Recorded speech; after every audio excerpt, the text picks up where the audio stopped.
का।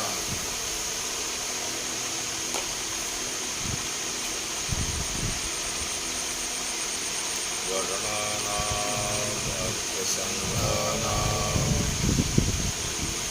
रसानां छन्दसामपि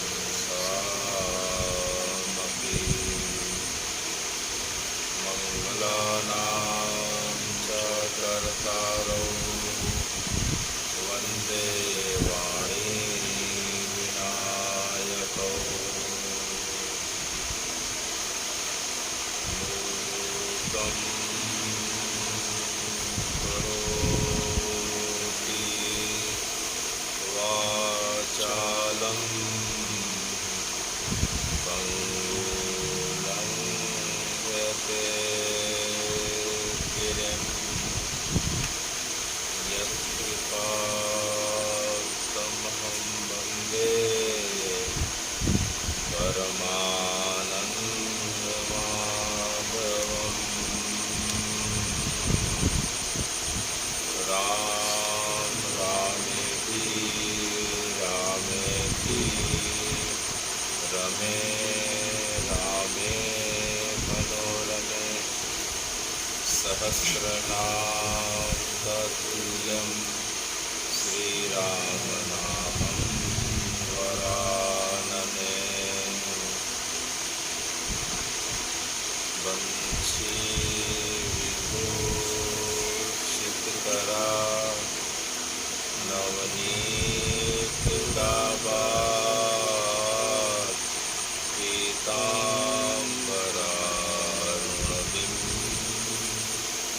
फलाधरोष्ठात् पूर्णेन्दुसुन्दरमुखारविन्दनेत्रात् कृष्णापरं किमपि तत्त्वम् अहं न जाने। कृष्णापरं किमपि तत्त्वम् अहं न जाने। भगवान् पिता रात्रे भगवान् पिता रात्रे शरदेन्दुतुल्यमल्लिका वीक्षरं तं मनश्चक्रे वीक्षरं तं मनश्चक्रे योगमायामुपासिता योगमायामुपासिता भगवान् पितारास्ते।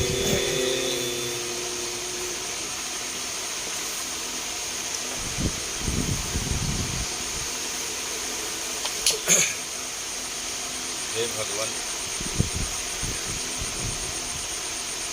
पिछले सत्र की कथाओं में हमने सुना कि किस प्रकार श्रावण के मास में आप जो हैं हम सब के बीच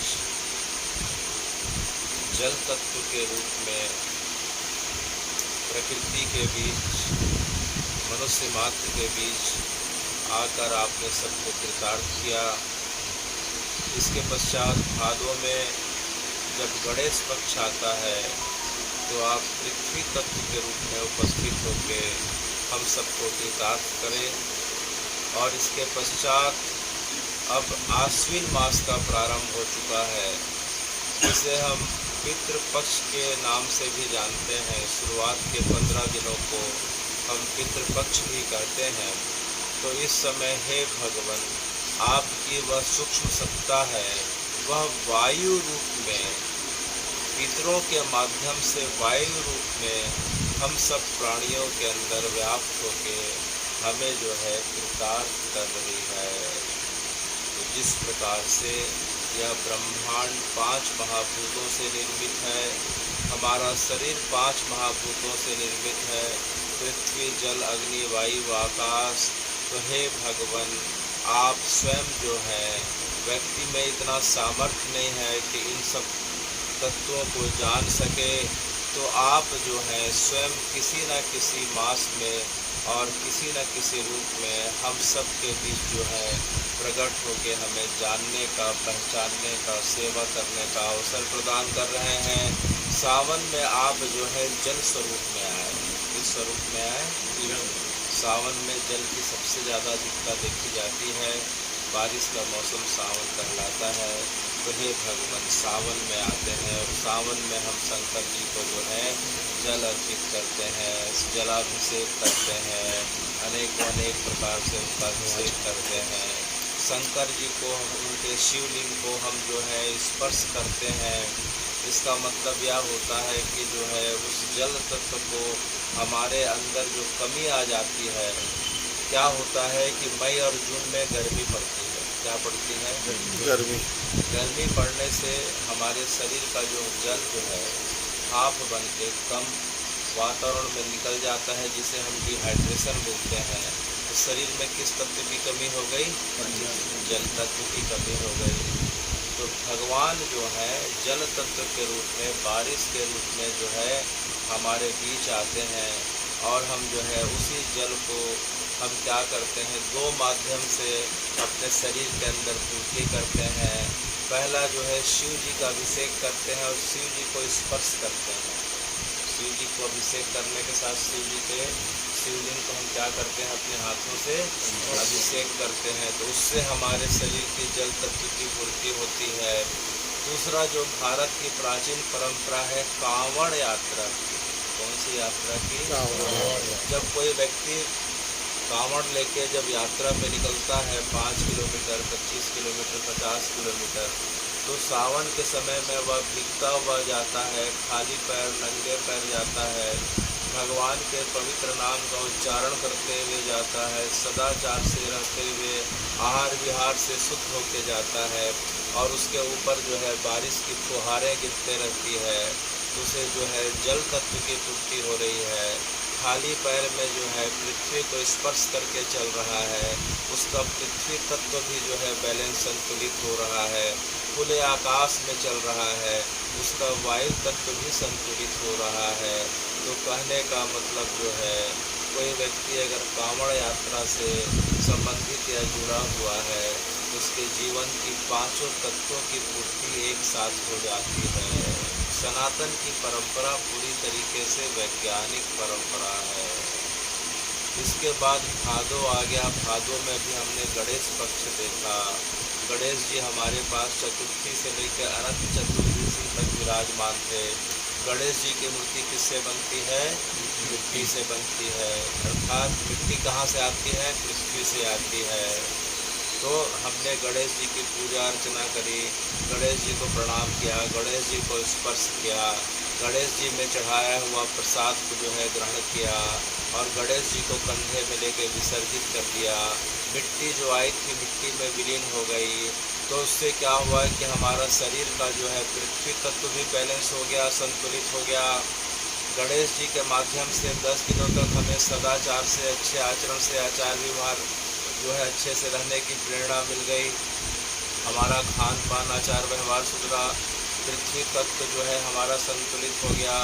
और तीसरी बात उनसे यह शिक्षा मिली कि जिस प्रकार से गणेश जी आए और मिट्टी में मिल गए, उसी प्रकार से हमारा शरीर भी मिट्टी से बना है और एक दिन मिट्टी में मिल जाएगा। तो गणेश जी हमें जो है बार बार हमें नश्वरता का संदेश देने के लिए आते हैं कि एक दिन तुम्हारा शरीर भी तुम्हारे परिजनों के द्वारा मिट्टी में मिला दिया जाएगा, जला दिया जाएगा, गंगा जी में बहा दिया जाएगा। तो इन दिनों के अंतर्गत कैसे भी करके ऐसा कार्य करें जिससे जो है भक्त अपराध कम से कम बढ़े, पुण्यों की वृद्धि हो। तो हे भगवान, हमसे अपराध कम बढ़ें, कम बन पड़ें और अपराध अगर होते भी हों तो उसे क्षमा करने वाला कौन है। और हम अत्यंत कम समय में अपने अपराधों का शमन कैसे कर सकते हैं, क्योंकि हमारा शरीर, मन, वचन तो जो है केवल जो है गलत कार्यों के लिए बना है। हम मन से हर समय जो है उटपटांग सोचते हैं, शरीर से गलत कार्य करने के लिए इस प्रकार से उद्युक्त रहते हैं। तो तो हम शरीर से, मन से, वचन से जो है कभी अच्छा कार्य करने का जो है हमसे बन नहीं पड़ता। तो हे भगवान, ऐसा क्या उपाय है कि हमें जो है अत्यंत कम समय में हमारे पापों का शमन हो जाए, पुण्यों की वृद्धि हो जाए और हमें जो है भगवान के श्री चरणों की भक्ति मिल जाए। तब भगवान ने कहा कि बिल्कुल परेशान होने की बात नहीं, बिल्कुल डरने और घबराने की बात नहीं। तो हे भगवान, वह कैसे? तो भगवान ने कहा वह ऐसे, वह ऐसे। देखो भाई, अभी कौन सा मास प्रारंभ हो गया? आश्विन मास। आश्विन मास की आज कौन सी तिथि चल रही है? चतुर्थी चल रही है। भादो पूर्णिमा के बाद क्या आ गया? आश्विन आ गया। तो आश्विन का शुरू का जो है हम देखते हैं कि पूर्णिमा से लेके भादो पूर्णिमा से लेके आश्विन अमावस्या तक का समय जो है कौन सा काल कहलाता है? पार्वण काल कहलाता है या पितृपक्ष कहलाता है? कौन सा पक्ष कहलाता है? पितृपक्ष कहलाता है। तो श्री हरि ने कहा कि कोई बात नहीं, अगर कोई व्यक्ति मेरा यजन पूजन नहीं करे तो कोई बात नहीं, मैं कुपित नहीं होता। कोई व्यक्ति अगर जो है एकादशी नहीं रखे, कोई बात नहीं। कोई नव दुर्गा ना रखे, उपवास ना रखे, सावन को जो है ठीक तरीके से ना करे, भाद्र पक्ष ठीक से ना मनाए, कोई बात नहीं। लेकिन कोई व्यक्ति जीवन में मात्र जो है पितृपक्ष के समय अपने माता पिता के लिए, अपने दादा दादी परदादा दादियों के लिए, नाना नानी पर नानियों के लिए, अपने पूर्वजों के लिए, अनेक जन्मों के जो उनके माता पिता हैं, अनेक योनियों में भटकते हुए प्राणियों के लिए मात्र जो है जलांजलि अर्पित कर दे और हवन के माध्यम से उन्हें भोजन करा दे। और आखिरी में जो है 5 प्राणियों के लिए, जिसमें गौ माता आती हैं, गौ माता आती हैं, कुत्ता आता है, स्वान आता है, चींटी आती है, कौवा आता है, इन सब के लिए जो है 5 ग्रास निकाल ले 5 प्राणियों के लिए। तो श्री हरि कहते हैं कि उसके सभी पापों का मैं समन करके उसे जो है अपने बैकुंठ में स्थान प्रदान कर देता हूँ। और वह स्थान कैसा है कि यत्र गत्वा न निवर्तन्ते न तद्भासते न सूर्यो न शशांको न पावका, और यत्र गत्वा न निवर्तन्ते, कि जिस जगह पे एक बार कोई व्यक्ति गया तो उसे दोबारा आवागमन के चक्रों से मैं मुक्त कर देता हूँ, उसे दोबारा जो है इस मृत्यु लोक में आने की जरूरत नहीं पड़ती।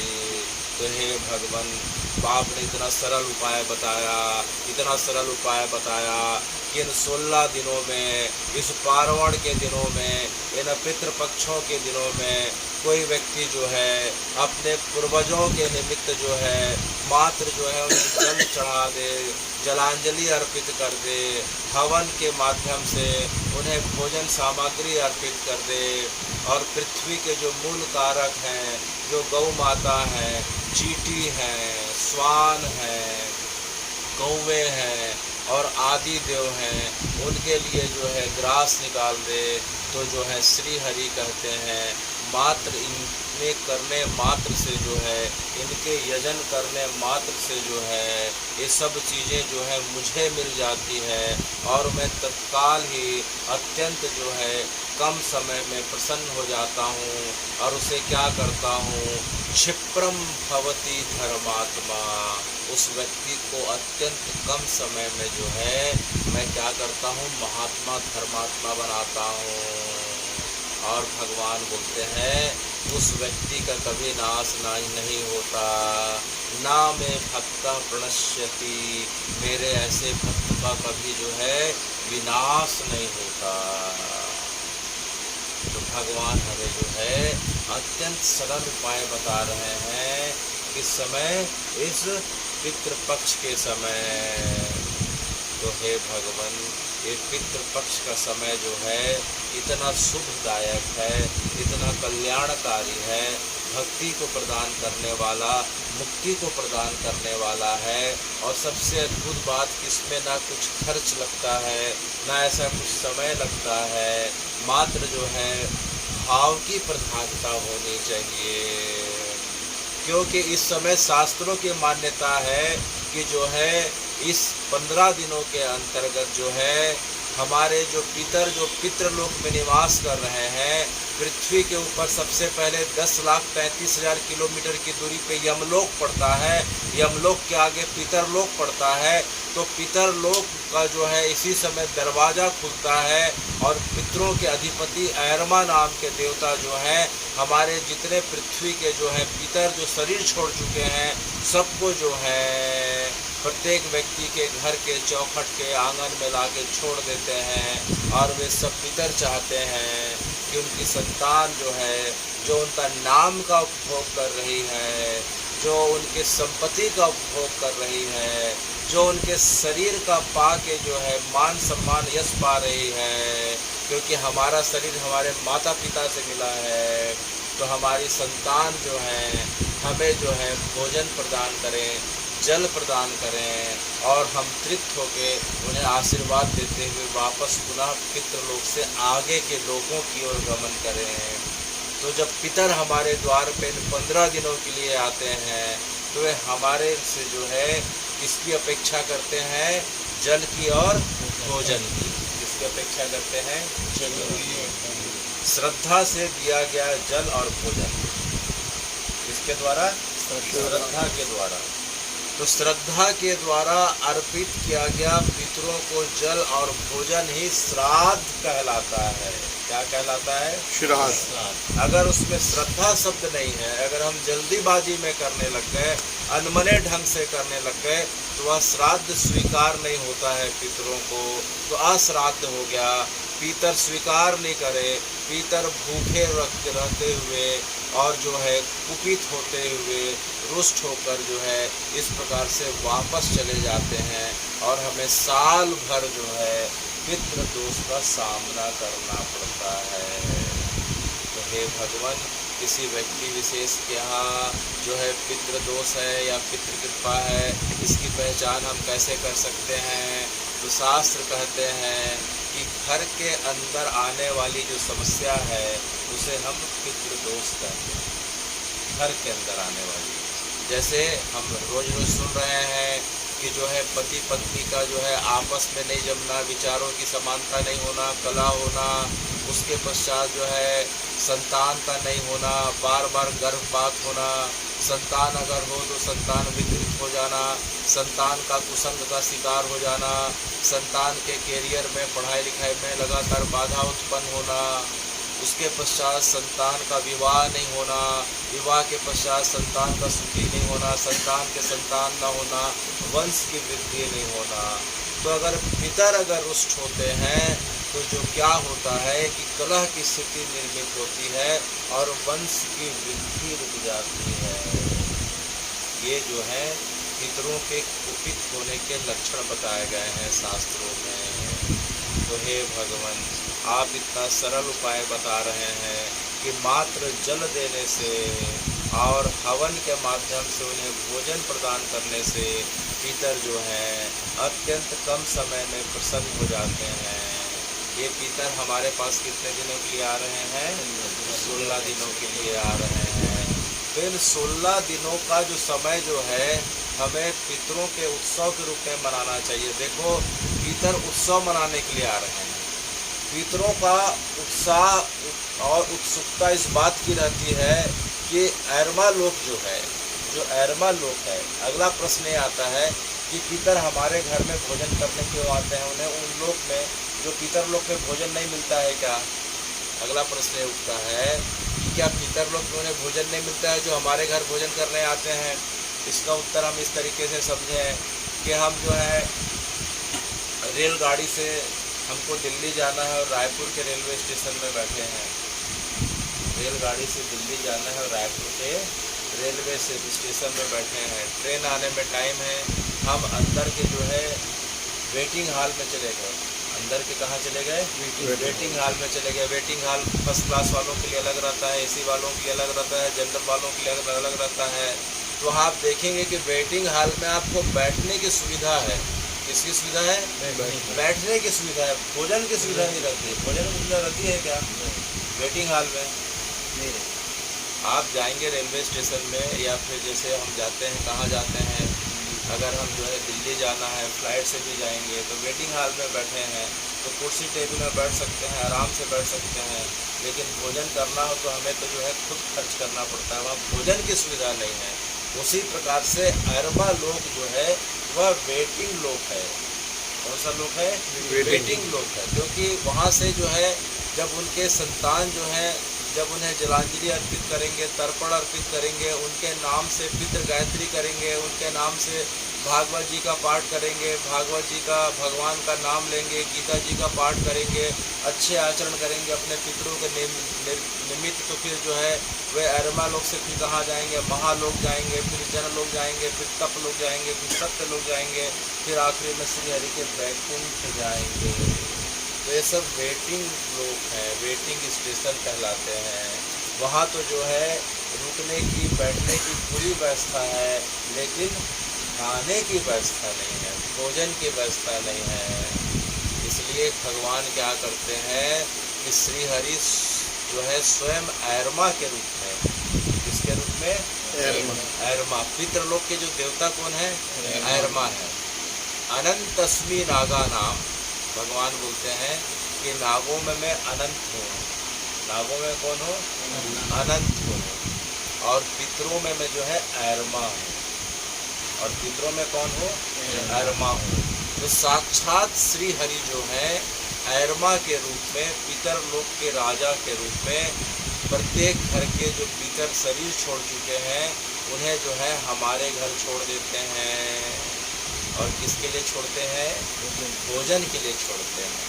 तो भोजन जो है किसी के घर में कोई जाए तो दो प्रकार से स्वागत किया जाता है, हम रोज सुन रहे हैं। पहले उसे क्या दिया जाता है? पीने के लिए जल दिया जाता है, और उसके पश्चात थोड़ी देर के पश्चात उसे क्या कराया जाता है? भोजन कराया जाता है। तो यही क्रम जो है सूक्ष्म रूप से पितरों के लिए भी लागू होता है। तो जो पितर जो 15 दिनों के लिए आते हैं या उनका मध्याह्न काल होता है। कौन सा काल होता है? मध्याह्न काल होता है, जिसे कुतुब बेला बोलते हैं, या भोजन का समय होता है। जैसे हम स्कूल में सुनते हैं ना, मिड डे मील, दोपहर का भोजन सुनते हैं ना, उसी प्रकार से पितर जो है हमारे लिए, हमारे पास मध्याह्न भोजन के लिए आते हैं। तो पितरों का जो है ये 15 दिनों का जो समय, हमारे लिए जो 15 दिन का जो समय है, पितरों के लिए मात्र 1 घंटे का रहता है। कितने घंटे का रहता है? एक घंटे का रहता है। रोज 4 मिनट का समय रहता है हमारे घर में। सूर्योदय से लेकर जो है 4:30 बजे तक रहते हैं। 8 साढ़े 8 बजे से आते हैं और 4:30 बजे तक रहते हैं। और सबसे ज़्यादा उन्हें भूख कब लगती है? कुतुब बेला में 11:27 से 12:33 तक, उसे कुतुब बेला बोलते हैं। कौन सी बेला बोलते हैं? कुतुब बेला। तो कुतुब बेला में दिया गया जल जो है, उन्हें जल और हवन के माध्यम से कराया गया भोजन उन्हें जो है सबसे ज़्यादा जो है रुचिकर लगता है, और अत्यंत तृप्त होकर हमें आशीर्वाद देते हुए फिर वे चले जाते हैं।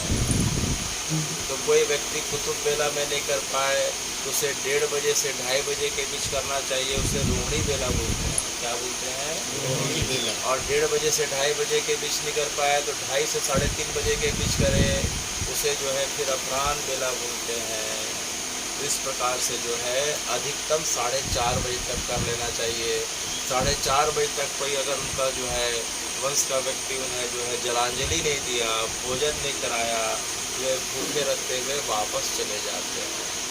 अब हमारे घर में भी कोई भिक्षा मांगने के लिए कोई आता है तो अधिकतम 1 बार 2 बार 3 बार बोलेगा, हम दरवाज़ा नहीं खोलेंगे या नहीं देंगे, तो आगे के घर में चले जाता है कि नहीं चले जाता है? तो वही जो है भाव पितरों के साथ भी देखा गया है।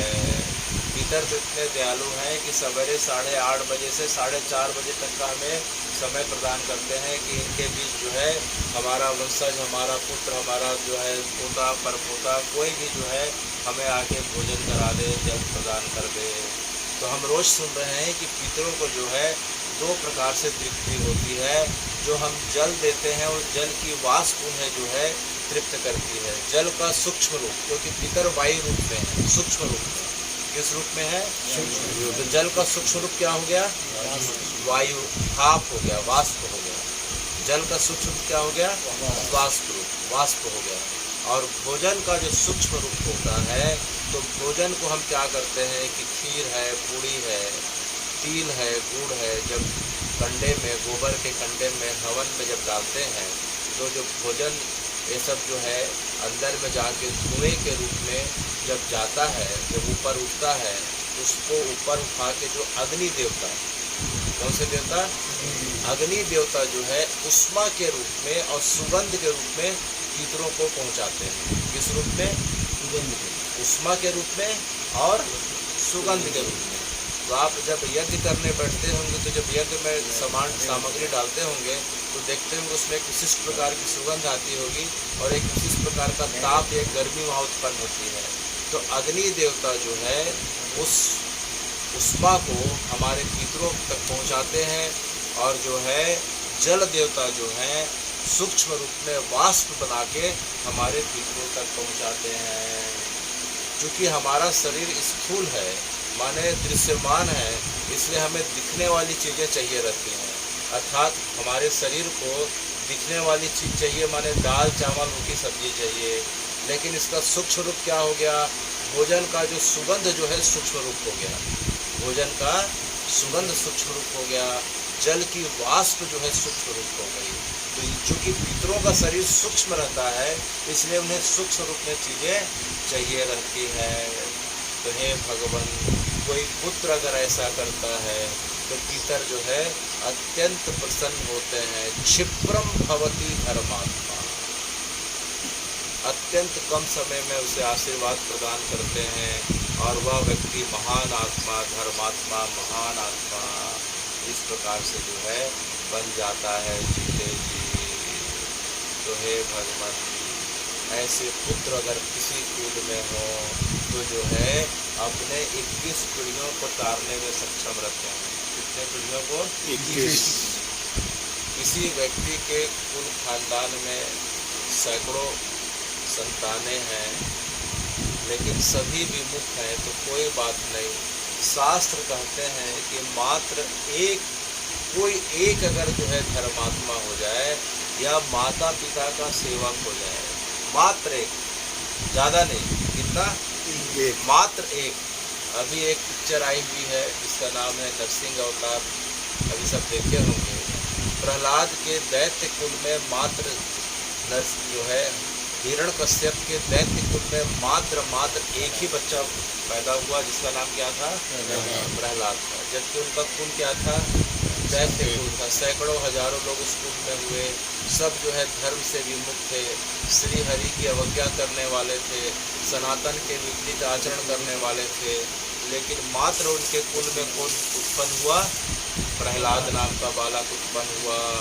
तो प्रहलाद को जब भगवान ने क्या किया कि भगवान ने जब क्या किया कि जब नरसिंह अवतार जब लिया और हिरण्यकश्यप का उद्धार कर दिया, अपने गोद में बैठा के अपने नख से जो है उसको फाड़ के जो है उसका उद्धार कर दिया, तो यह देख के जो है प्रहलाद डर के मारे रोने लग गए। प्रहलाद रोने लग गए। तब नरसिंह भगवान ने कहा, उन्हें चुप कराया और प्रहलाद से पूछा कि बोलो प्रहलाद, मैं तुम्हें क्या आशीर्वाद प्रदान करूं? तो प्रहलाद सबसे पहले क्या बोलते हैं कि हे भगवान, मेरे पिताजी भले आपके विरोधी रहे हों, कोई बात नहीं, लेकिन यह शरीर तो मेरे पिताजी के द्वारा दिया गया है। यह शरीर तो मेरे पिताजी के द्वारा दिया गया है, और इसी शरीर के कारण मैं आपका यजन भजन करने में समर्थ हुआ हूँ। भले मेरे पिताजी ने आपका विरोध किया हो, लेकिन जो है मेरे संबंध के नाते, मेरे आपसे संबंध के नाते और मेरे शरीर का पिताजी से संबंध के नाते, हे भगवान, आप मेरे पिताजी के जो है इस कार्य को क्षमा करें, क्षमा करें, क्षमा करें। तो प्रहलाद जो 5 वर्ष का बालक था, उसकी इस प्रकार की बात को सुन के जो है भगवान अत्यंत प्रसन्न हो जाते हैं, उनका क्रोध शांत हो जाता है, और प्रहलाद को अपने गोद में बैठा के बोलते हैं कि देखो प्रहलाद, सामने की तरफ देखो। तो तो प्रहलाद को शुरू में कुछ दिखाई नहीं दिया। तब भगवान ने अपने हाथों को प्रहलाद के आंखों के ऊपर रखा, तब प्रहलाद को दिव्य दृष्टि प्राप्त हुई। तब प्रहलाद देखते हैं, क्या देखते हैं कि उनके पिताजी, तो पिताजी और साथ में पिताजी के ऊपर के 20 कुल, अर्थात कितने कुल हो गए? 21 कुल के लोग जो है सीधे बैकुंठ की ओर जा रहे हैं। किधर जा रहे हैं? बैकुंठ की ओर जा रहे हैं।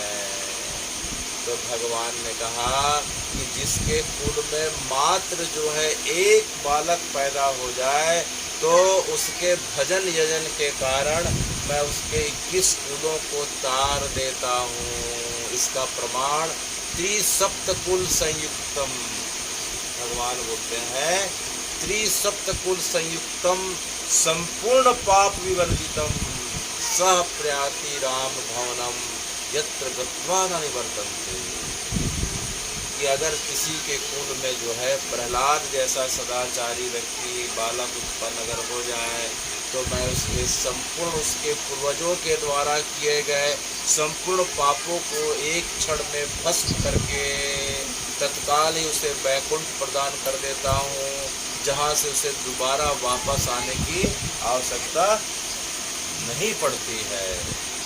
तो पितृ महोत्सव ऐसा है कि घर में कितने बालक हों, भले विमुख हों, कोई बात नहीं, अगर कोई एक बालक, एक व्यक्ति ही अगर जो है माता पिता की सेवा करने वाला हो जाए, जीते जी सेवा करना। भगवान बोलते हैं कि जो है गरुड़ जी पूछते हैं कि हे भगवान जो है पुत्र किसे कहते हैं? गरुड़ जी पूछते हैं कि हे भगवान पुत्र किसे कहते हैं? तो भगवान ने जो है पुत्र की 2 प्रकार से परिभाषा दी। कितने प्रकार से परिभाषा दी? 2 प्रकार से। पहली परिभाषा दी कि जीवेत वाक्य करणात्, जीवेत वाक्य करणात् और क्षया है भूरि भोजनात्। अब इसका अर्थ समझेंगे। जीवेत वाक्य करणात् क्षया है भूरि भोजनात् गयायाम पिंडदानश्च त्रिभि पुत्रस्य धर्मधा। अर्थात कि जीते जी, जीवित माने जीते जी, जो पुत्र माता पिता की आज्ञा का और उनकी इच्छाओं का पालन करने वाला हो। जीते जी पुत्र जो है माता पिता की आज्ञाओं का और इच्छाओं का पालन करने वाला हो। जीवित वाक्य करणात्, अब समझ में आया? उसके पश्चात क्षया है भूरि भोजनात्, और जब माता पिता का शरीर क्षय हो जाए, अर्थात भगवान के धाम को चले जाए, उनका शरीर छूट जाए, तब जो है वह पुत्र शास्त्रोक्त विधि से, किस विधि से? शास्त्रोक्त विधि से उनका जो है क्रियाकर्म करे। अर्थात जो है 10 गात्र की क्रिया करे, 12 देवनी की क्रिया करे, 1 वर्ष के पूर्व 16 पिंडा करे, बरसी का करे, बरसी जब पूरी हो जाए तो एकोदिष्ट श्राद्ध करे, उसके पश्चात जो है सपिंडन करे, उसके पश्चात जब पार्वण का समय आए, पितृपक्ष का समय आए, तो उनके लिए जो है उस तिथि में जो है जल अर्पित करे, श्राद्ध और तर्पण करे, और जो है 1 वर्ष के पश्चात जीवन में जब भी अवसर मिले तो गया तीर्थ जाए। कहाँ जाए? गया तीर्थ जाए, काशी त्रिवेणी संगम जाके उनका जो है श्राद्ध तर्पण करे, ब्रह्म कपाली जाए, और साथ में जो है जीवों मात्र के प्रति, जीवों के प्रति दया रखे। इसके प्रति दया रखे?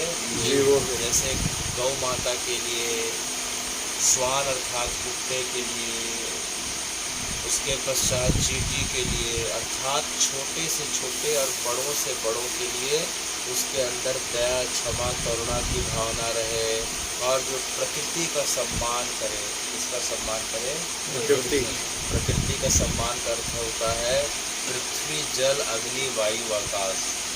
अर्थात हम जल का उपयोग कर तो रहे हैं, लेकिन जल को दूषित ना करें, जल को दूषित न करें, अर्थात जल में कपड़ा ना धोएं, जल में साबुन से स्नान ना करें, जल में कोई भी इस प्रकार की सामग्री पॉलीथीन कुछ भी इस प्रकार से ना डालें, तो जल का सम्मान कहलाया। समझ में आ गया। तो पृथ्वी जल अग्नि वायु आकाश, वायु प्रदूषण ना करें, उसकी अब बहुत लंबी व्याख्या है। तो जीवेत वाक्य करणात् क्षया है भूरि भोजनात् गयाम पिंड दानश्च विधि पुत्र के जो है मुख्यतः 3 कर्तव्य बताए गए हैं कि जीते जी माता पिता की आज्ञाओं का और जो है उनकी इच्छाओं का जो है अनुपालन करे, शरीर क्षय हो जाए, उनका 10 गात्र 12 तेली 12 पिंडा बरसी श्राद्ध पितृपक्ष के समय तर्पण करे। उसके पश्चात गया जी और बाकी जो श्राद्ध तीर्थ हैं वहाँ जाकर उनके निमित्त तर्पण करे और प्राणी और प्रकृति के बीच सामंजस्य स्थापित करे। तो ऐसा व्यक्ति जो है पुत्र कहलाने का अधिकारी होता है। क्या कहलाने का अधिकारी होता है? पुत्र कहलाने का। तो भगवान ने पहला क्लास जोड़ दिया, जीवित बात करना। बहुत लोग सोचते हैं कि हम जीते जी अवज्ञा करेंगे, अपमानित करेंगे, कहना नहीं मानेंगे और मरने के बाद श्राद्ध तर्पण करेंगे तो जो है पूरी तरीके से स्वीकार नहीं होगा। पहली लाइन आगे क्या आ गई? जीवित वाक्य करना। जब माता पिता जीवित हो, शरीर रूप में हो, तो उनका सम्मान करें, उनकी भावनाओं का सम्मान करें, इच्छाओं का पालन करें। कहीं घूमने फिरने की इच्छा हो उस जगह का ले जाके दर्शन करा दे, कहीं बाहर खाने पीने दर्शन की इच्छा हो उन सब इच्छाओं का पूरी करने वाला बालक की जो है उसका अधिकारी होता है। जीवित वाक्य करणात् क्षया है पूरी भोजनात् और गयाम पिंड दानश्च, गया जी में जाते हैं। अब समझ में आया। और उसके पश्चात जो है जिस पुत्र में, जिस बालक में ये 3 लक्षण होते हैं वह पुत्र कहलाने का अधिकारी होता है। और साथ में उसके अंदर एक अपने आप एक विशिष्ट गुण आ जाता है। वह कौन सा गुण आ जाता है कि अगर उसने 3 कर्तव्यों को पूरा कर लिया तो उसके पश्चात शास्त्र कहते हैं कि वह पुत्र जो है पूर्ण नामक नरकस्य तारयति सह पुत्र।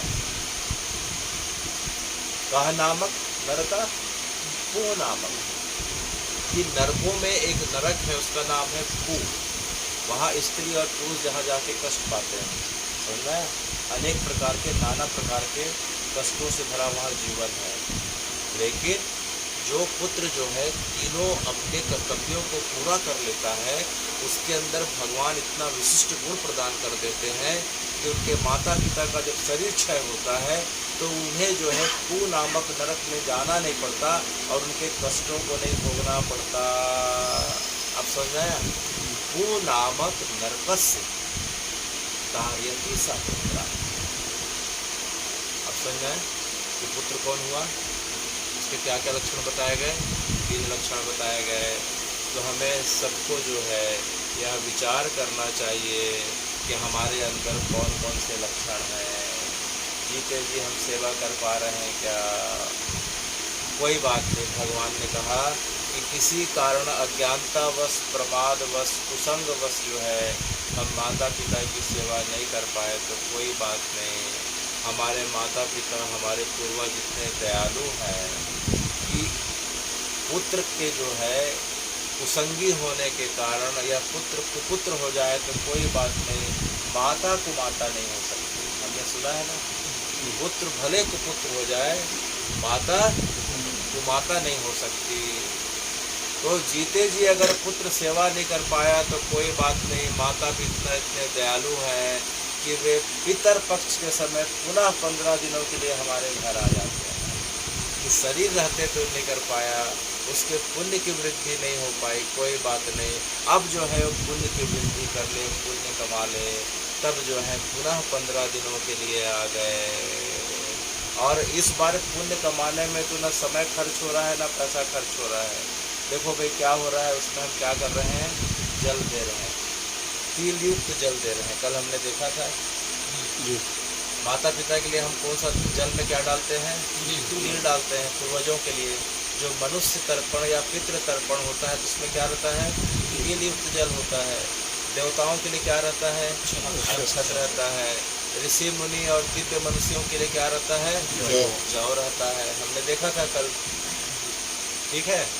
तो इसका जो है एक बार, चूँकि एक बार करने में सब लोगों को समझ में नहीं आता, भाव की भी पूरी वृद्धि नहीं होती, तो हम कल फिर से प्रयास करेंगे कि इस चीज़ की फिर से हम जो है पुनरावृत्ति करें, अर्थात जो है इस चीज़ का डिमॉन्स्ट्रेशन हम फिर से एक बार देखने का प्रयास करें कि तर्पण की विधि क्या है। तो इन 16 दिनों में हम कम से कम 3 बार इस विधि को जो है हम आवृत्ति के रूप में जानने का, समझने का प्रयास करेंगे। कितने बार? 3 बार। एक बार कल हो चुका है, एक बार हम कल और करने का प्रयास करेंगे, उसके बाद जो है अगले हफ्ते गुरुवार को करने का एक बार और प्रयास करेंगे, ताकि हम चाहते हैं कि इस जो है पक्ष में कम से कम जितने भी लोग परंपरा से जुड़े हैं, इस वर्ष और आने वाले वर्षों के लिए सही तरीके से, जिसे सविधि कहते हैं, तर्पण करना सीख जाएं, और जिससे उनके पूर्वजों की कृपा, उनके पितरों की कृपा उन्हें मिलना प्रारंभ हो जाए। कभी हमने जो है पुत्र के जो है लक्षणों के बारे में सुना कि जो है जीवित माँ के करणात् छया है गुणी भोजनात् व्यायाम पिंडदानस्य, यदि जो है तो ये 3 लक्षण, ठीक है। और ऐसे लक्षण से युक्त जो पुत्र जो है अपने माता पिता को किस नरक से बचाता है? वो नामक नरक से बचाता है। समझ आ गया? तो हे भगवान, तो ये हमने जो है पुत्र के प्रकार सुने कि ऐसा जो है लक्षण से युक्त जो है कोई जो है बालक जो है पुत्र कहलाने योग्य है। लेकिन शास्त्र जो है अलग से जो है 4 प्रकार के पुत्र बताए हैं। कितने प्रकार के? 4 प्रकार के पुत्र बताए गए हैं व्यवहारिक दृष्टि से। और भी सूक्ष्म दृष्टि से जाए तो और बड़ी लंबी व्याख्या है। तो आज हम जो है 4 प्रकार के पुत्रों के बारे में सुनने जा रहे हैं। हम देखते हैं कि किसी व्यक्ति के घर में पहले तो 3 या 4 संतान होती थी, लेकिन सभी का स्वभाव अलग अलग होता था, सभी का स्वभाव अलग अलग होता था। तो ये जो है ये पुनर्जन्म का, पूर्व जन्म का सिद्धांत काम करता है। क्रिया का फल जो है, कर्म का फल का सिद्धांत इसमें काम करता है। हम देखते हैं कि 4 संतान है कहीं, तो पहली संतान माता पिता की बड़ी सेवा करने वाली है, दूसरी संतान उदासीन है, ना उनका अपमान करती है ना सम्मान करती है, तीसरी संतान माता पिता का जो है धन का, संपत्ति का बहुत खर्च कराती है, व्यय कराती है, और चौथी संतान जो है हर समय बीमार रहती है, कुसंग का शिकार हो जाती है, जिससे माता पिता को शारीरिक के साथ सबसे ज़्यादा मानसिक कष्टों का सामना करना पड़ता है। तो पूर्व जन्म के हमारे कर्मों के हिसाब से यही जो है व्यक्ति हमारे घर 4 प्रकार के संतान के रूप में आते हैं। हमने अगर अपने माता पिता की सेवा करी, हमने गौ माता की सेवा करी, हमने जो है दीन दुखियों की सेवा करी, तो इसमें से कोई भी एक व्यक्ति जो है हमारे घर जो है सुख देने वाली संतान के रूप में हमारे घर आ जाता है और हमें जीवन पर्यंत सुख प्रदान करता है। पूर्व जन्म के हिसाब से इस जन्म में तय हो गया कि हमने गौ माता की सेवा करी, पूर्व जन्म में हमने अपने माता पिता की सेवा करी, किसी दीन दुखी प्राणियों की सेवा करी, किसी योनि के प्राणियों की सेवा करी, तो वह जो है इस जन्म में संतान के रूप में हमारी सेवक पुत्र के रूप में आ गया। उस पुत्र को क्या बोले? सेवक पुत्र। क्या बोले? सेवक पुत्र। सेवक पुत्र। और कई बार क्या होता है कि हम जो है माता पिता के प्रति उदासीन रहते हैं, ना उनके सुख से मतलब रहता है ना दुख से मतलब रहता है, हमको केवल अपने आप से मतलब रहता है, हमको अपने आप से मतलब रहता है। तो फिर क्या होता है कि हमारे घर में ऐसी संतान आ जाती है जिसको हमसे, अर्थात उनको, उस संतान को अपनी माता पिता से कोई मतलब नहीं रहता है। माता पिता तकलीफ में है, किसी में है, कोई मतलब नहीं, अपना खाया पिया कमरे में चला गया, फिर बाहर घूमने चला गया, फिर रात को आके सो गया। ऐसे पुत्र को उदासीन पुत्र कहते हैं। क्या पुत्र कहते हैं? उदासीन पुत्र कहते हैं। हमने अगर पूर्व जन्म में किसी का जो है पैसा लिया और पैसे का गबन कर दिया, पैसा वापस नहीं लिया, लौटाया, ऋण को नहीं चुकाया, तो वही जो है व्यक्ति हमारे घर अब जो है ऐसे पुत्र के रूप में आया जो केवल और केवल जो है पैसे और संपत्ति की क्या करने वाला है, बर्बादी करने वाला है। तो जब तक पिछले जन्म का पूरा वो ख़त्म नहीं कर देगा तब तक जो है वो शांत नहीं रहेगा। नहीं समझ में आ गया? ये तीसरे प्रकार का उत्पाती पुत्र आ गया। और चौथा प्रकार का पुत्र जो है हमें मानसिक रूप से परेशान करता है। किस रूप से परेशान करता है? मानसिक। वह कुसंग का शिकार हो जाएगा। जैसे हम पिछले जन्म में जो है हम कुछ गलत व्यसन करके आते थे और माता पिता को तंग करते थे, अपशब्द बोलते थे, कई बार घर से निकाल दिए, ऐसे कर दिए। तो वही जो है अब क्या हुआ कि जो है वही माता पिता अब ऐसा पुत्र बन के आ जाएंगे और अब हमें ताड़ेंगे, अब हमें क्या करेंगे, उसी प्रकार से परेशान करेंगे। इसमें जो है कर्म फल का सिद्धांत काम करता है। तो 4 प्रकार के पुत्रों का इस प्रकार से वर्णन आ रहा है। तो हमारा यह जन्म पहला जन्म या आखिरी जन्म नहीं है, हमें तो कई जन्मों और धारण करना है। तो हमारे आने वाले जन्म में हमारे पुत्र जो है सात्विक सदाचारी पुत्र हों, इसलिए हमें अपने माता पिता की सेवा करनी चाहिए, हमें प्राणी मात्र के प्रति दया रखनी चाहिए, हमें किसी का ऋण लेके जो है समय से चुकाना चाहिए, किसी का पैसा लेके उसे गबन नहीं करना चाहिए, इस प्रकार से किसी को किसी प्रकार से दुख नहीं देना चाहिए, हमें किसी प्रकार के व्यसन का कुसंग का शिकार नहीं होना चाहिए।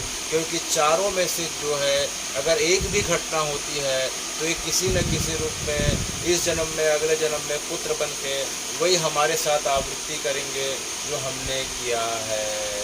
इसे हम कर्म फल का सिद्धांत कहते हैं। इससे कोई नहीं बच सकता, भगवान भी नहीं बच सके। भगवान का एक पुत्र सांब हुआ। कौन हुआ? सांब।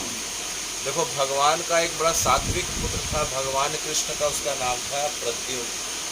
क्या नाम था? प्रद्युम्न। रुक्मिणी जी से पुत्र हुआ, कौन था उसका नाम? प्रद्युम्न। वो बड़ा सात्विक था, वह वही भगवान की परंपरा को आगे बढ़ाया। प्रद्युम्न से फिर कौन हुए बताओ भाई?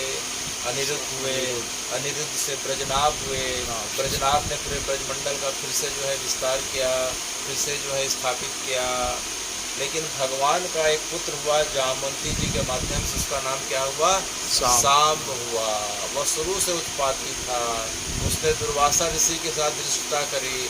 दुर्वासा ऋषि ने श्राप दे दिया कि जाओ तुम लोग आपस में लड़के पूरा यदुवंश खत्म हो जाए। तो भगवान भी इस कर्म फल के सिद्धांत से नहीं बच पाते हैं। भगवान ने पिछले जन्म रामावतार में जो है छुप के हमने सुना था कि जो है तीर से किसको मारा, वही कृष्ण अवतार में जो है बहलिया बन के भगवान के पैर को सोमनाथ मंदिर के पास मारा और भगवान का शरीर छोड़ना पड़ गया। सबको पता है कि नहीं पता है? कर्म फल के सिद्धांत से भगवान भी अपने आप को छुपे नहीं रख सकते हैं। तो हम इसमें जो है ऐसा कौन सा कर लेंगे? इसलिए हमारी संतान अच्छी हो, सात्विक हो और हमें जो है परम कल्याण के मार्ग में भगवत धाम में ले जानी हो वाली हो, इसलिए हमें इस जन्म में ऐसे कार्य करना चाहिए जिससे जो है आने वाला जो है हमारा समय जो है सुखकारक हो। अर्थात जीते जी माता पिता की सेवा करनी चाहिए। शरीर छूटने के बाद उनका 10गात 12वां 13वां पूरा वार्षिक श्राद्ध होते हुए जो है प्रत्येक जो है पितृपक्ष समय उनका तर्पण करना चाहिए। तीर्थों में उन्हें जो है इस प्रकार से दर्शन कराना चाहिए शरीर रूप में, और शरीर छूटने के बाद सूक्ष्म रूप में जीवों के प्रति दया रखनी चाहिए।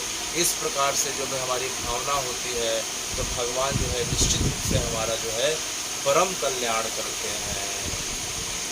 तो जो है कथा के रूप में जो है अभी तक जो है हम आज के सत्र में यहाँ तक सुनने जा रहे हैं। अब इसके पश्चात जो है हम पितृपक्ष से संबंधित जो है कुछ चीज़ों के बारे में हम जो है आज जो है आगे की चीज़ों के बारे में हम थोड़ा सा जानने का प्रयास करेंगे। इसके पश्चात हमने कल सुना था कि जो है हमारे पितृ जो हैं किससे प्रसन्न होते हैं? एक जलांजलि देने से और दूसरा भविष्य में भोजन उन्हें प्रदान करने से। इसके पश्चात जो है जब दोनों हो जाए और समय मिल जाए और भाव हो तो हमें पितरों को क्या सुनाना चाहिए? पितृ गायत्री। क्या सुनाना चाहिए? पितृ गायत्री सुनाना चाहिए। तो जो है अभी तक जो है पितृपक्ष से संबंधित बहुत सारे हम अगर देखते जाएं तो शास्त्रों के हिसाब से बहुत सारे उसमें प्रश्न आते जा रहे हैं। हम प्रत्येक दिन थोड़े थोड़े प्रश्नों का जो है जहाँ तक उसके जानने का प्रयास कर रहे हैं, उसमें जो है 3-4 छोटी छोटी जो चीज़ें हैं उसके बारे में आज हम जानने का प्रयास करेंगे कि जो पितृपक्ष की जो 16 तिथि होती है। देखिए, सबसे पहले हमको जानना पड़ेगा कि श्राद्ध के कितने प्रकार होते हैं। श्राद्ध के कितने प्रकार हैं? श्राद्ध के 96 प्रकार बताए गए हैं। कितने प्रकार? 96 प्रकार। तो अगर जानना चाहें तो भी से जो है ना हम पूरी तरीके से जान सकते हैं, ना हमारे भाव की वृद्धि हो सकती है। तो हम मुख्यतः आज जो है 4 या 5 श्राद्ध के बारे में जानने का प्रयास करेंगे और उसमें से केवल एक का आज विस्तार करेंगे थोड़ा सा, ताकि भाव की वृद्धि हो। ठीक है। श्राद्ध का मतलब होता है कि श्रद्धा पूर्वक और सामर्थ्य अनुसार, श्रद्धा पूर्वक और सामर्थ्य अनुसार देवताओं के लिए, दिव्य ऋषियों के लिए और हमारे पितरों के लिए। क्या क्या हुआ? देवताओं के लिए, दिव्य ऋषि और हमारे पितरों के लिए जो हम कृतज्ञता ज्ञापन करते हैं, इसके माध्यम से, जलांजलि के माध्यम से और भविष्य में भोजन के माध्यम से उसे श्राद्ध करते हैं। परिभाषा सबको समझ में आ गई? श्रद्धा और सामर्थ्य के अनुसार, श्रद्धा भी होना चाहिए और सामर्थ्य इसलिए शब्द जोड़ा जा रहा है कि प्रत्येक व्यक्ति का सामर्थ्य अलग अलग होता है। कोई व्यक्ति अत्यंत धनी है, कोई मध्यम है, किसी के पास कुछ भी नहीं है। तो शास्त्र की आज्ञा है कि किसी व्यक्ति के पास कुछ भी नहीं है और उसको 10 गात्र 13 या श्राद्ध करना है, भोजन कराने का भी सामर्थ्य नहीं है, तो कैसे करे? तो फिर वो कैसे करे? तो शास्त्र कहते हैं कि जिसके पास कुछ भी नहीं है, एक टाइम भोजन करने का भी सामर्थ्य नहीं है, तो ऐसे व्यक्ति भी श्राद्ध के अधिकारी होते हैं और उनके श्राद्ध को भगवान सबसे पहले स्वीकार करते हैं। वह व्यक्ति जो है क्या करे कि जो है घास डूबी निकाल ले, घास निकाल ले और घास निकाल के गौ माता के सामने 3 बार प्रदक्षिणा करके गौ माता को घास खिला दे। तो भगवान जो है उसके द्वारा दिए गए तर्पण को, चाहे 10 गात्र का तर्पण हो, चाहे 13वीं का हो, चाहे वार्षिक श्राद्ध का हो, चाहे पितर पक्ष का हो, उसको सबसे पहले स्वीकार करके उसे तत्काल फल प्रदान करता है सामर्थ्य अनुसार।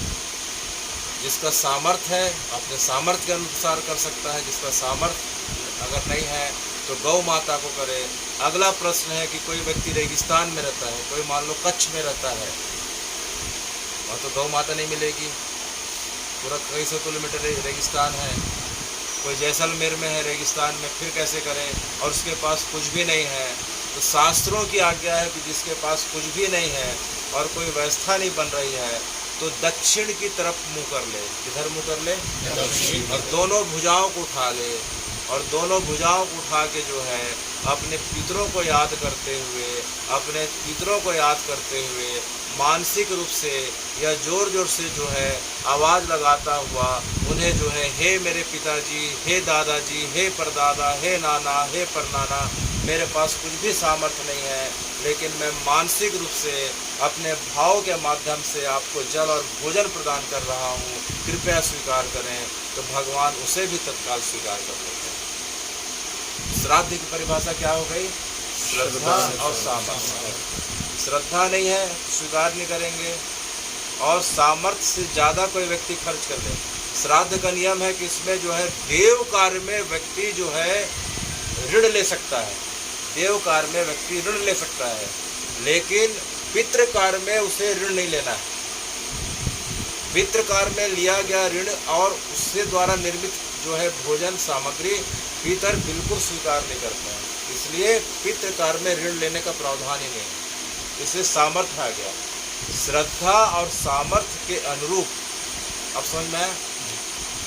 देवताओं के लिए, दिव्य मनुष्यों के लिए, ऋषियों के लिए और पितरों के लिए अर्पित किया गया जल और हविष्य का भोजन को ही हम क्या करते हैं, श्राद्ध करते हैं। श्राद्ध की परिभाषा समझ में आ गई। श्राद्ध में दो चीज हो रहा है, जल अर्पित कर रहे हैं और हविष्य में भोजन प्रदान कर रहे हैं, अपनी श्रद्धा और सामर्थ्य के अनुरूप। परिभाषा समझ में आ गई। श्राद्ध के शास्त्रों में 96 प्रकार बताए गए हैं। कितने प्रकार बताए गए हैं?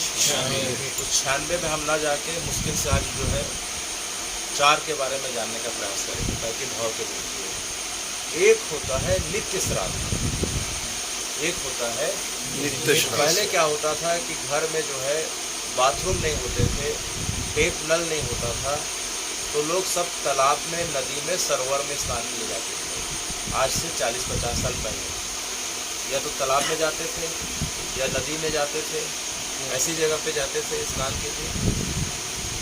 ठीक है, तो हम इस चीज़ को देखें। आप लोग को पता भी होगा कि जब जाते थे तो स्नान करते समय सबसे पहले पूरब की तरफ जो है जल देते थे सूरज देवता को, फिर उत्तर की तरफ जल देते थे, भले पता न रहे, फिर दक्षिण की तरफ 3 बार जो है जलांजलि देते थे।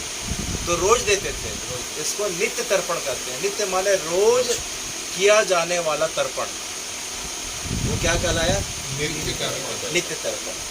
अब चूंकि घर छोटा हो गया, बाथरूम छोटा हो गया, जगह है नहीं, कुछ है नहीं, तो वहाँ आदमी तर्पण कैसे करेगा? तो नित्य तर्पण धीरे धीरे खत्म हो गया। ठीक है, फिर भी चाहे तो मानसिक रूप से खड़े होके कर सकते हैं अगर चाहे तो।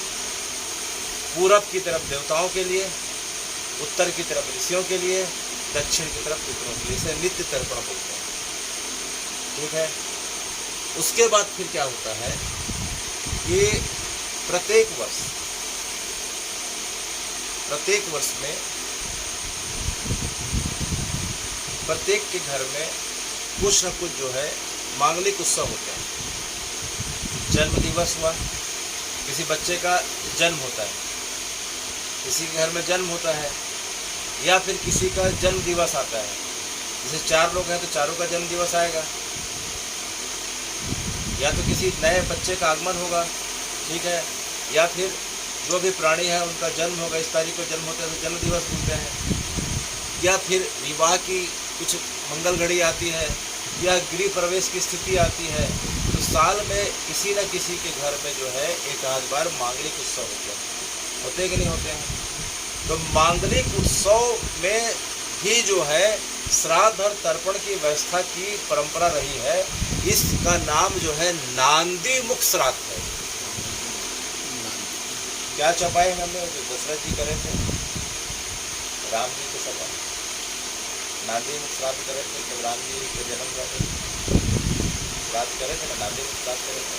और जब भगवान का, जब कृष्ण का जन्म हुआ था तो जो है नंद बाबा भी नांदी मुख श्राद्ध करे थे। पहले होता था, सबके घर में होता था। आप सबके घर में, हमारे घर में भी होता था। 50 साल पहले तक की बात है। उसको क्या श्राद्ध बोलते थे? नांदी मुख श्राद्ध। नंद बाबा के नाम से आया, क्योंकि नंद बाबा के घर में जो है, अब नंद बाबा के घर में जो है कौन आ गए? जो परम आनंद के स्रोत हैं, इसे बोलते हैं नंद के घर आनंद है। तो नांदी मुख श्राद्ध हुआ। तो जब मांगलिक कार्य के समय जब श्राद्ध तर्पण होता है पूर्वजों के निमित्त, देवताओं के निमित्त, क्योंकि जो बालक आया है हमारे घर में वो पूर्वजों की तो देन है, क्योंकि प्रत्येक बालक में माता पिता के अलावा उसके दादा दादी, नाना पर नाना नानी सबका तो अंश है। समझ में आ गया? देवताओं की कृपा है, तो देवताओं के हेतु और पूर्वजों के हेतु जो तर्पण श्राद्ध किया जाता था उसे नांदी मुख श्राद्ध कहते थे। समझ में आ गया? हाँ, कराए। अब समझ में आया?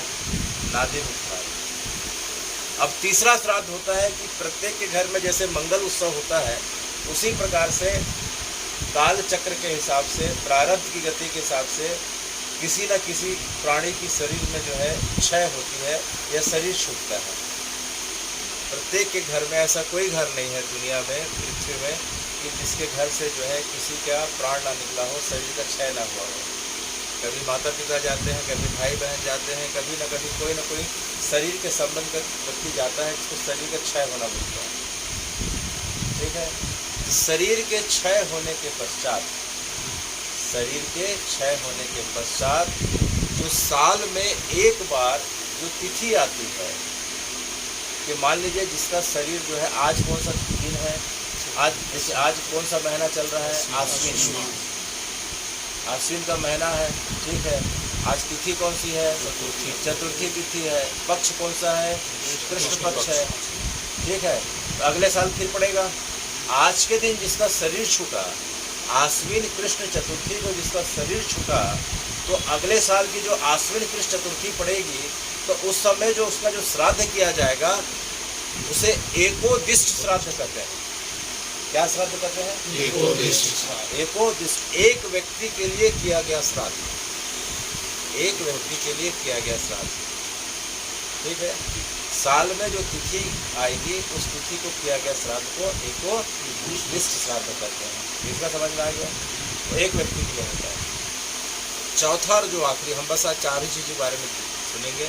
चौथा और आखिरी, जो चौथा और आखिरी जो आता है उसे हम जो पार्वण श्राद्ध कहते हैं, वह 16 दिनों का होता है, जिसे हम पितृपक्ष का श्राद्ध कहते हैं। ये कौन सा श्राद्ध चल रहा है अभी, ये पितृपक्ष का श्राद्ध, ये 16 दिनों का होता है। कितने दिनों का, पूर्णिमा से प्रारंभ होगी और अमावस्या तक चलेगी, और आज चतुर्थी का दिन है। तो इन 16 दिनों में जो किया गया श्राद्ध है, तो अब जैसे ये पिताजी का शरीर मान लो पंचमी को छूटा, तो पितर पक्ष के पंचमी में उनके निमित्त किया जाएगा। प्रथमा यानी प्रतिपदा के दिन किया गया छूटा, तो प्रतिपदा के दिन उनका श्राद्ध किया जाएगा। समझ में? तो 16 दिन फिर क्यों किया जाता है भाई? पिताजी का शरीर तो पंचमी के दिन छूटा या चतुर्थी के दिन छूटा, तो 16 दिन क्यों किया गया, क्यों किया जा रहा है? क्योंकि हमारे 7 पीढ़ी के लोग, हमको तो 1 या 2 पीढ़ी के अलावा ज़्यादा पता नहीं है, उसके अलावा जो है हमारे जो है कुल परिवार में जितने लोगों का हमने कल देखा है कि चाचा, मामा, नानी, दादा, दादी, फूआ, चाची, ये सब करके इन सभी का शरीर जो छूटा है इन 16 दिनों के अंतर्गत ही छूटा है। तो कोई छूट मत जाए करके इन 16 दिनों में सबके लिए करने का प्रावधान। दादा दादी, नाना नानी, माता पिता के लिए तो तिथि में करना ही करना है, लेकिन जिसकी तिथि पता नहीं है 16 दिनों के अंतर्गत आ जाती है, इसलिए 16 दिन तक हमें रोज क्या करना है, श्राद्ध करना है। श्राद्ध के 2 भाग हो गए। तर्पण, जो जल से करते हैं उसको तर्पण बोलते हैं, जलांजलि, और जिसको हविष में भोजन देते हैं, हवन में। समझ में आ गया? तो हवन के माध्यम से और जल के माध्यम से। ये पार्वण का श्राद्ध हुआ। किसका श्राद्ध हुआ? पार्वण का। पार्वण का श्राद्ध। तो 4 प्रकार के श्राद्ध समझ में आए। अब उसमें जो है आज हम एक छोटा सूक्ष्म भेद जानने का प्रयास करेंगे। पार्वण का श्राद्ध मोटा मोटा समझ में आ गया कि जिस तिथि को जिसका शरीर क्षय होता है उस तिथि को पार्वण में उनके निमित्त जो है श्राद्ध किया जाता है, उसे हम पार्वण श्राद्ध कहते हैं। ठीक है, लेकिन इसमें जो है कुछ कुछ शास्त्रीय मर्यादाएं हैं। शास्त्रीय मर्यादाएं हैं, जैसे हमने सुना कि जो है कोई स्त्री का शरीर जिसका विवाह हो चुका है और उनकी संतान हो, तो उसको नवमी के दिन हम श्राद्ध करते हैं। पार्वण में कौन सा दिन आएगा उनके लिए? नवमी। उसको मात्र नवमी बोलते हैं। जैसे आप लोग का महेश नवमी रहता है ना, इसमें मात्र नवमी रहता है। ठीक है, भले उनका शरीर प्रथमा, द्वितीया, तृतीया किसी दिन भी छूटा हो, लेकिन पार्वण में कौन सा दिन होगा? नवमी के दिन होगा। लेकिन एकोदिष्ट श्राद्ध जो होगा, जिस तिथि में शरीर छूटा है उस तिथि में होगा। अब समझ में आया नहीं आया? एकोदिष्ट समझ में आ रहा है कि नहीं आ रहा है? जिस तिथि को शरीर छूटा, साल में जो तिथि पड़ेगी उसको एकोदिष्ट बोलेंगे, वो उसी तिथि को होगा। लेकिन पार्वण में 9वें दिन, समझे? क्लियर हुआ? ठीक है, क्यों होगा इसका हमने वैज्ञानिक और उसका पिछले बार हम सुन चुके हैं। ठीक, अब लेकिन अब इसमें भी एक क्लास के ऊपर सब क्लास फिर से आ रहा है। कि कोई महिला अगर जो है चतुर्दशी के दिन शरीर छोड़ती है, कौन से दिन? चतुर्दशी के दिन अगर शरीर छूटा तो एकोदिश श्राद्ध तो चतुर्दशी के दिन होगा, लेकिन पार्वण श्राद्ध द्वादशी या अमावस्या को होगा। समझ में आ रहा नहीं आ रहा?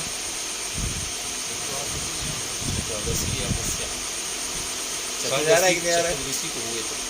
एकोदिश श्राद्ध तो कौन सा होगा? कोई तिथि को होगा, लेकिन पार्वण जो है या द्वादशी को होगा या अमावस्या को होगा, चतुर्दशी को नहीं होगा। हाँ, तो फिर चतुर्दशी के दिन किस महिला का होगा? जिस महिला का शरीर जो है एक्सीडेंट से, जल में डूबने से, आग लगने से, वृक्ष के गिरने से, अस्त्र शस्त्र के प्रहार से सर छूटा है शरीर, अपघात से या एक्सीडेंट से, भले ही वो किसी भी तिथि को छूटा हो, तो एकोदिश श्राद्ध तो उस तिथि पे होगा, लेकिन पार्वण श्राद्ध चतुर्दशी को होगा। कठिन हो रहा है क्या? फिर से बताएं, फिर से रिपीट करेंगे। आज बस यहीं तक चल के रुकेंगे, आगे नहीं जाएंगे क्योंकि कठिन हो रहा है। सर जैसे द्वितीया में जैसे कि वो हुआ एक्सीडेंट की ये सब जो ठीक है चारों के चार, तो आज जैसे चतुर्दशी, आज चतुर्थी है, चतुर्दशी अलग है, 14वां दिन को चतुर्दशी। अच्छा मतलब उसमें चतुर्थी है, चौदशी यानी 12वां, त्रयोदशी 13। मतलब जैसे उनका करना हो तो वो एकोदिश तो उसी दिन होगा, उसी दिन होगा, द्वितीया के दिन होगा। द्वितीया के पार्वण जो है चतुर्दशी पार्वण जो होगा चतुर्दशी।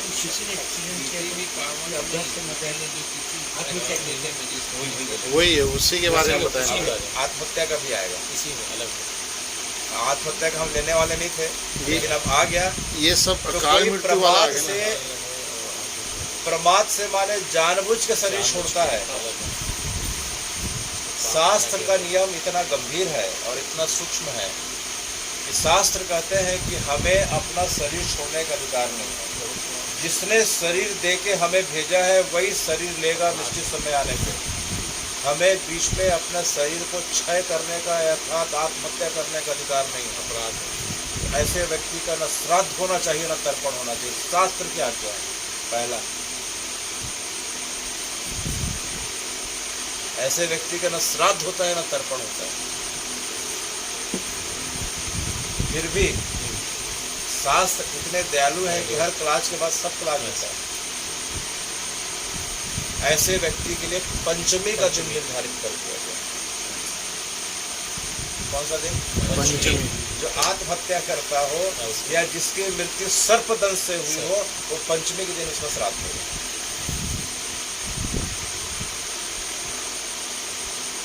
लेकिन मूलतः उसका कोई अधिकार नहीं, क्योंकि जो शरीर दिया है वही शरीर वापस लेगा।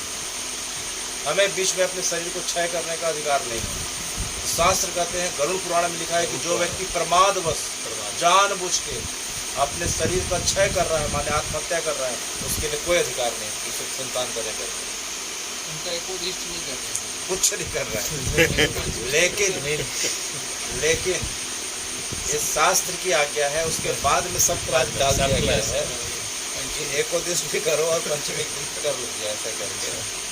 क्योंकि एकोदिश होगा, जो करके तो चला गया, भगवान की आज्ञा को उल्लंघन करके चला गया, लेकिन किसी का पुत्र है, किसी का भाई है कि नहीं, बस किसी का पति है, है कि नहीं, किसी का है ना, तो उसके निमित्त जो है भावनात्मक रूप से करने में कोई नुकसान नहीं। लेकिन जो पहला शब्द बताया गया, पहला वाक्य शास्त्र की आज्ञा बताई गई। अभी तक हम जो 3 या 4 एपिसोड में जो सुनते थे कि महिलाओं के लिए सिर्फ नवमी है, अब मेन वो था, अब उसके अंदर 3-4 डिवीजन आ गए। अब समझ में आया कि नहीं आया? क्या क्या मोटा मोटा समझे, बताओ भाई गोपी। जैसे कि एकोदिश पहले जो होता है वो मतलब जिस तिथि में गए उसी दिन ही होता हाँ ठीक है, है, ये एकोदिश। और पार्वण में जैसे कि कोई महिला है उनका नौमी तिथि में सामान्य महिला, संतान, सामान्य जिस संतान विवाह हो गया, संतान है, संतान और पति के पहले शरीर छूट गया, यानी सामान्य महिला जिसको बोला जाता है परंपरा के हिसाब से 9वें दिन मातृ 9वें हो गए। और जैसे कि जिस किसी का भी अकाल मृत्यु हुआ उसका होगा चतुर्दशी, ठीक है, और एकोदशी है। और जिसने आत्मदाह किया उनका शास्त्र तो अलाउ नहीं करता है, लेकिन उनका पंचमी तिथि को होगा। जिसका सांप काटा हो, सर्पदंश, सर्पदंश से मृत्यु हुई हो, या प्रमादवश माने जानबूझ के शरीर छोड़ा पंचमी तिथि आती है। और किसी महिला की मृत्यु आखिरी वाला जो आ रहा है,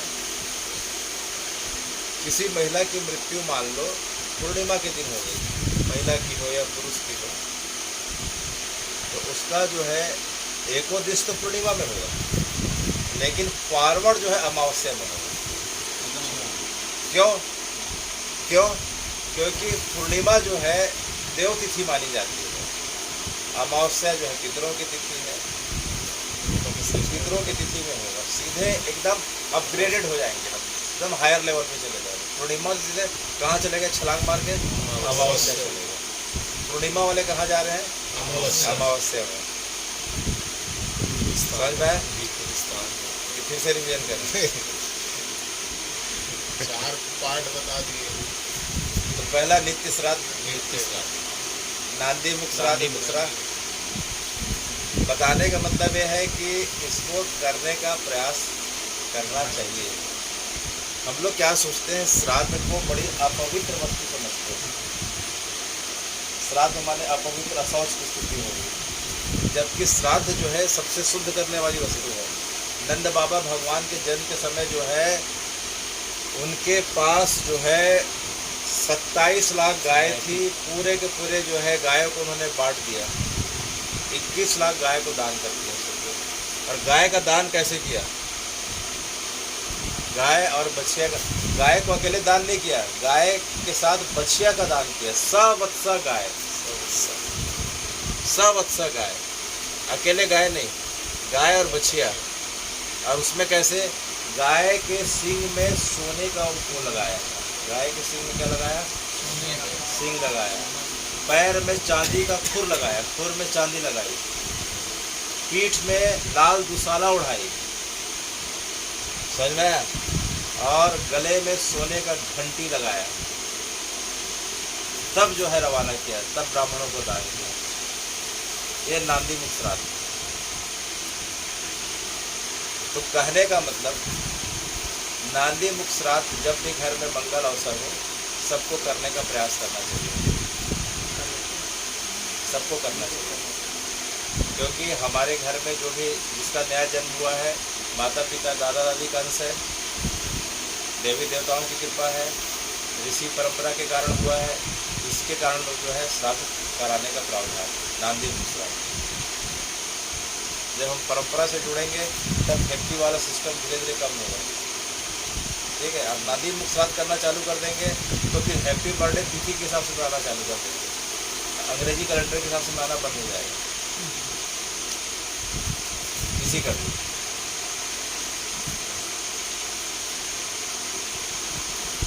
अब इसके पश्चात पितृपक्ष से संबंधित किसी के और कुछ प्रश्न हो तो हम जो है 5 मिनट प्रश्न उत्तरी करेंगे, उसके बाद पितृ गायत्री